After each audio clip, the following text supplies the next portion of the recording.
నమస్తే, నేను ప్రశాంత్. గత కొన్ని రోజులుగా వైసీపీలో ఎంతమంది అరెస్ట్ అవుతున్నారో మనం చూస్తూనే ఉన్నాము. ఇదే క్రమంలో కొడాలి నానికి కూడా నోటీసులు వెళ్ళాయి. కొడాలి నాని గారు కూడా అరెస్ట్ అవబోతున్నారు అని చెప్పేసి అయితే చాలా వినిపిస్తూ ఉన్నాయి. మరి ఇది ఎంతవరకు నిజం అనేది అయితే తెలుసుకుందాము. దీని గురించి అయితే మాట్లాడేందుకు ప్రస్తుతం మనతో పాటు టీడీపీ అఫీషియల్ స్పోక్స్ పర్సన్ సూర్యదేవర్లత గారు మనతో పాటు ఉన్నారు. నమస్తే అండి. నమస్తే మేడం, ఏంటి మేడం, కొడాలి నాని గారు కూడా అరెస్ట్ అవబోతున్నారు అని చెప్పేసి వినిపిస్తూ ఉంది. ఇది ఎంతవరకు నిజం? ఎందుకంటే మనం చూస్తే గతం నుంచి కూడా చూస్తే కొడాలి నాని ఈ చేసిన పనులే కానివ్వండి, ఎప్పుడైతే తెలుగుదేశం పార్టీ వీడిపోయిన దగ్గర నుంచి మాట్లాడిన మాటలు కానివ్వండి, ఒక సభ్య సమాజంలో ఎవరు కూడా వినలేరు అలాంటి మాటలు మాట్లాడాడు. అందుకే గుట్కా వేసుకొని, ఒక మినిస్టర్ ఉన్న వ్యక్తి గుట్కా వేసుకొని అది నములుతూ ఇంకా ప్రెస్ మీట్లు పెట్టడం, ఒక రాష్ట్రాన్ని గురించి మాట్లాడటం, ఒక మినిస్టర్గా ఉన్న వ్యక్తి అలాంటివి చేశాడనంటే ఆయన సంస్కారం ఏంటి, ఆయన ఇది పద్ధతి ఏంటి అనేది మనకు తెలుస్తుంది. అంటే ఎప్పుడైనా ఒక పెద్ద హోదాలో ఎవరైనా ఉంటే ఆ హోదాకి ఒక విలువనిచ్చేటట్టు బిహేవ్ చేస్తారు. ఆయన మాటలే కానివ్వండి, ఆయన బిహేవియర్ కానివ్వండి, ఆయన చేసే ఇది కానివ్వండి, హావభావాలు కానీ ఇవన్నీ చూస్తుంటే ఎలా అనిపించేది? ఖచ్చితంగా ఒక గెడ్డం గ్యాంగ్కి ఒక హెడ్ లాగా బిహేవ్ చేశాడు.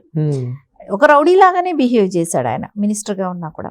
అంటే ఆయన గ్యాంగే కానివ్వండి, వాళ్ళందరూ కూడా గతంలో వాళ్ళు చేసిన పనులు, అక్రమాలు ఇవన్నీ కూడా అంటే అరెస్టులు చేసిన అరెస్టులు కూడా చేశారు వాళ్ళందరినీ కూడా. ఇంకా కొంతమంది ఉన్నారు. ఈయన చెప్పిన మాటలన్నీ విని వాళ్ళు పనులు చేయటం మొదలుపెట్టారు. ఎక్కడన్నా దందాలు కానివ్వండి, కబ్జాలు కానివ్వండి, సో అన్ని యాక్టివిటీలు, ఇల్లీగల్ యాక్టివిటీస్లో అందరినీ ఆయనతో పాటు ఆయన అనుచరులందరినీ కూడా భాగస్వామ్యం చేశాడు. సరే, వంశీ అరెస్ట్ అయిన దగ్గర నుంచి చూస్తుంటే ఆయనకేంటి భయం అనేది స్టార్ట్ అయిపోయింది. భయం అనేది స్టార్ట్ అయిపోయి హైదరాబాద్ హాస్పిటల్ అన్నాడు. సరే, ఆంధ్రప్రదేశ్ నుంచి హైదరాబాద్కి వచ్చావు, హాస్పిటల్లో ఉన్నావు, ఇక్కడ కూడా బాగా చూడరంట, మళ్ళీ బాంబే హాస్పిటల్ అన్న అక్కడికి వెళ్ళాడు. మళ్ళీ అదేమంటాడు, బైపాస్ సర్జరీ అంటారు, స్టంట్ అంటారు, ఏదనేది కరెక్ట్గా తెలియదు.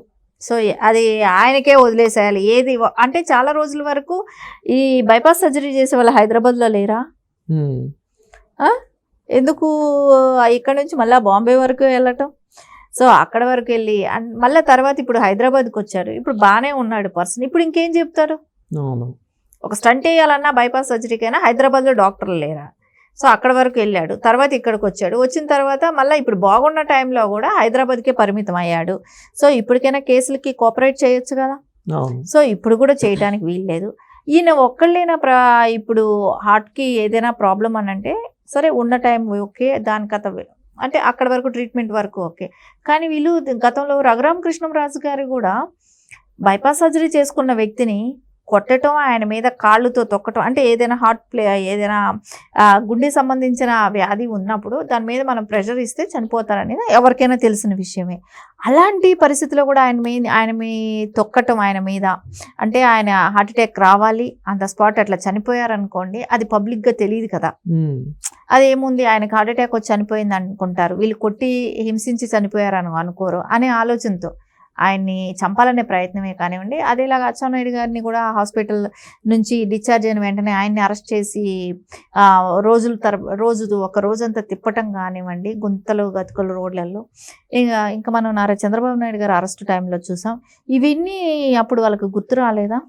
అది కూడా అక్రమ అరెస్టులు చేసి, ఎక్కడా కూడా సక్రమ అరెస్టులు కాదు అవన్నీ. సో ఈరోజు కొడాలి నాని విషయానికి వస్తే మటుకు హెల్త్ బాగోలేదు, అది ఇది అని చెప్తున్నాడు. సరే, కొద్ది రోజులు విదేశాల్లో వెళ్ళిపోవాలనే ప్లాన్ చేసుకున్నారు. ఇప్పుడు లుక్అవుట్లో పెట్టారు. సో ఇదే క్రమంలో మరి తను ఎక్కడికైనా వెళ్ళిపోయే ఛాన్సెస్ ఏమైనా ఉన్నాయి? అంటే విచారణకి ముందు ఎక్కడికైనా పారిపోయే ఛాన్సెస్ ఏమైనా ఉన్నాయా కొడాలి నాని గారిలో? పారిపోవాలనే, అమెరికా వెళ్ళిపోవాలనే ఆలోచన ఉండబట్టే ఇప్పుడు లుక్అవుట్లో పెట్టారు. సో ఇక వెళ్ళే ప్రసక్తి లేదు. సో ఇక్కడే ఉండాలి, ఇక్కడే కేసులను ఎదుర్కోవాలి. ఆయన మీద గతంలో 10 కేసుల వరకు ఉన్నాయి. బియ్యం ఏదైతే రేషన్ ఇది ఉంది దాని మూలానే కావచ్చు, ఇసుక గ్రావెల్ కానివ్వండి, గోడౌన్స్దే కానివ్వండి, ఈ కబ్జాలు కానివ్వండి, ఇవన్నీ పలు రకాల కేసులు, మళ్ళీ ఒక ఎంఆర్ఓను ఎవరిని కొట్టడం కానివ్వండి, ఇలాంటివి ఇచ్చేయటం కానివ్వండి, ఇవన్నీ కూడా ఉన్నాయి ఆయన మీద. సో వీటికన్నిటికీ ఆయన సమాధానం చెప్పాల్సిన టైం దగ్గరకు వచ్చేసింది. కాకపోతే ఇప్పుడు బాగా భయపడుతున్నాడు. వంశీ పరిస్థితి ఏమైంది, నేను ఇరుక్కుంటే నా పరిస్థితి ఏంటి అనే ఆలోచనలో బాగా ఇది అయినట్టున్నాడు. ఇంకా అందుకోసమే హెల్త్ ఇంకా బాగోలేదు ఇదే దీనిలోనే ఉండటం జరుగుతుంది. సో ఇప్పుడు కొడాలి నానిగారు ఒక్కసారి అరెస్ట్ అవుతే ఇప్పుడు వల్లభనేని వంశీకి ఏదైతే గతి పట్టిందో సో నానికి కూడా అదే గతి పడుతుందా, ఇంకా జైలుకి అంకితమా? ఇప్పుడు వల్లభనేని వంశీ జైలుకి అంకితమా అని అంటే ఆయన వాయిదాలకు వెళ్తున్నాడు, అటెండ్ అవుతున్నాడు, మళ్ళా అంటే ఒక కేసులో బెయిల్ వస్తే మళ్ళీ ఇంకో కేసుకి వెళ్తున్నాడు. సరే ఆయనకి హెల్త్ బాగాలేకపోతే ఆయన్ని ట్రీట్మెంట్ ఇప్పిస్తున్నారు, మళ్ళా జైలుకి వెళ్తున్నాడు. కొడాలి నాని ఇంతవరకు అరెస్ట్ అవ్వలేదు కదా, సో ఇంకా అరెస్ట్ అవ్వలేదు. సో అరెస్ట్ అయిన తర్వాత బెయిల్కి వెళ్ళే అవకాశాలు ఉంటుంది, కానీ ముందస్తు బెయిల్ అనేయడానికి ఇప్పుడు అవకాశం లేదు. ముందస్తు బెయిల్ తీసుకునేటానికి ఇప్పుడు నువ్వు ఎంక్వైరీకి కూడా సహకరించట్లేదు కదా. సో పిలిచినప్పుడు రావటం కూడా లేదు కదా, ఇప్పుడు కూడా హెల్త్ ప్రాబ్లం అనే కదా చెప్తున్నారు. సో అవన్నీ ఖచ్చితంగా అయితే వన్స్ అరెస్ట్ అయిన తర్వాత గవర్నమెంట్ లాయర్స్ ఉంటారు, డాక్టర్స్ ఉంటారు, ఆ గవర్నమెంట్ డాక్టర్స్ ఉంటారు, వాళ్ళు టెస్ట్ చేస్తారు కదా. సో నిజంగా ప్రాబ్లం ఉందా లేదా అనేది అయితే టెస్ట్ చేస్తారు. ఖచ్చితంగా నాని ఏవైతే చేశాడో గతంలో చేసిన పాపాలకన్నిటికీ క్లియర్గా అయితే ఆయనకి దగ్గరలోనే ఉంది. సో అరెస్ట్ అయ్యే రోజులు దూరంలో లేదు, దగ్గరలోనే ఉంది. సో ఇప్పుడు నాన్నగారు ఏవైతే అన్యాయాలు అక్రమాలు చేశారో సో ఎవరి సపోర్ట్ వల్ల చేశారు అంటే మీరేమంటారు? ఇక్కడ ఎవరు బలం చూసుకొని చేశాడనేది మనకు తెలిసింది. వైసీపీ పార్టీకి వెళ్ళిన తర్వాత వీళ్ళకందరికీ అహంకారం, కళ్ళున్న ప్లేస్లో కళ్ళు లేకుండా నెత్తికెక్కి, సో దాంతో నోటుకొచ్చినట్టు మాట్లాడటం జరిగింది. సో ఇప్పుడు రాజకీయాలుగా మాట్లాడటం వేరు, పర్సనల్ అటాక్స్ చేయటం వేరు. సో పర్సనల్ అటాక్స్ వరకు ఎప్పుడు వెళ్ళకూడదు. ఇంకొకటి, నేనే రాజకీయాల్లో ఉన్నానంటే నేను ఎంతైనా సంపాదించవచ్చు, ఏమైనా చేసి సంపాదించుకోవచ్చు, నేను దోచేసుకోవచ్చు అని అనుకోవటం కూడా తప్పు. ఇది ఎప్పుడైనా కూడా ఏంటంటే ప్రజల సొమ్ము విషపు ఇది లాంటిదే. సో ఏ రోజో ఒక రోజు ఆ తుట్టి కదులుతుంది.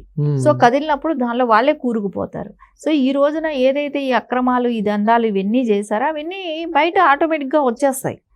మీరు చేసినవి ఏమున్నాయో ఆ 5 ఏళ్ళు వాళ్ళు పంట బిగిటిన కామ్గా ఉండుండొచ్చు, తర్వాత అయితే వాళ్ళు ఓపెన్గా చెప్పగలుగుతారు కదా బయట వచ్చి. మీ భయం అనేది ఎన్ని రోజులు క్రియేట్ చేస్తారు? ఒక 5 సంవత్సరాలు మీరు అధికారంలో ఉన్నారు కాబట్టి క్రియేట్ చేయగలిగారు. మీ అధికారం కోల్పోయిన తర్వాత ఎవరైతే ఆ బాధ్యతలు ఉన్నారో వాళ్ళు కేసు పెట్టుకుంటారు కదా.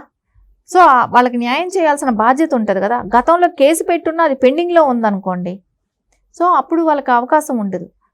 సో తర్వాత అయితే వాళ్ళకి న్యాయం జరగాల్సిన బాధ్యత ఉంది కాబట్టి అది ఆ బాధ్యత అయితే ఖచ్చితంగా ఈ రోజున కూటమి ప్రభుత్వం నాని చేసిన గత 5 ఏళ్ళు చేసిన అక్రమాలే కానివ్వండి, ఈ దందాలే కానివ్వండి, ఆయన ఎవరిని బ్లాక్మెయిల్ చేయటం, బెదిరించడాలు ఇట్లాంటివి చేయటం అన్నీ కూడా చేశారు కాబట్టి ఇప్పుడు ఖచ్చితంగా వాటికైతే శిక్ష అనుభవించి తీరాల్సింది. ఫైనల్గా అయితే అరెస్ట్ కాబోతున్నారు అంటారు? ఇంకా ఖచ్చితంగా అరెస్ట్ అవుతాడు. అరెస్ట్ కాకుండా ఉండే పని అయితే ఉండదు. ఎందుకంటే వీళ్ళందరూ చేసిన దందాలు ఆ రకంగానే ఉన్నాయి. సో జగన్మోహన్ రెడ్డి గారు ఉన్నారు, సో ఆయన మూలాన నేను ఏం చేసినా చెల్లుబాటు అవుతుందని ఆలోచించారు. సో జగన్మోహన్ రెడ్డి గారే లిక్కర్ కేసులో ఇరుక్కొని ఆయనే తిప్పలు పడుతున్నప్పుడు వీళ్ళంతా ఎంత? సో రేపొద్దున వీళ్ళని కాపాడటానికి ఆయనకే అవకాశం లేదు, ఆయన సేవ్ చేసుకోవటానికి. వీళ్ళని కాపాడుకొని వీళ్ళ కోసం టైం ఎక్కడ ఆయన వేచించగలుగుతారు? సో వీళ్ళే చూసుకోవాలి, అవసరానికి వాడుకున్నారు. ఎవరు చేసిన పాపం వాళ్ళు అనుభవించక తప్పదు అన్నట్టు. సో వంశీది అనుభవిస్తున్నాడు. నాని విషయానికి వచ్చినప్పుడు ఆయనకు కూడా అది తప్పదు. Thank you. నమస్తే.